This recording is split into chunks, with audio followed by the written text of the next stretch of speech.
Praise the lord. నేటి దిన వాగ్దానము. అప్పుడు యెహోవా ఆ గాడిదకు వాక్కునిచ్చెను. సంఖ్యాకాండము 22వ అధ్యాయము 28వ వచనము. బిలాము గాడిద మరి ఒకరికి సహాయం చేయుట గూర్చి బైబిల్ గ్రంథం చెబుతుంది. బిలాము ఇశ్రాయేలీయులకు హాని చేయాలనుకునే ఒక రాజుకు సహకరించిన ఒక అన్య ప్రవక్త. బిలాము రాజుకు సహాయం చేయుటకు తన గాడిద మీద బయలుదేరాడు. అప్పుడు యెహోవా ఆ గాడిదకు వాక్కునిచ్చెను గనుక అది బిలాముతో పలికెను.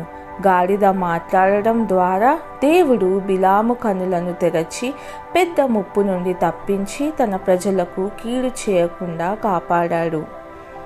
ప్రార్థన. దేవా, నేను నిన్ను సేవించాలని ఆశపడుతున్నాను.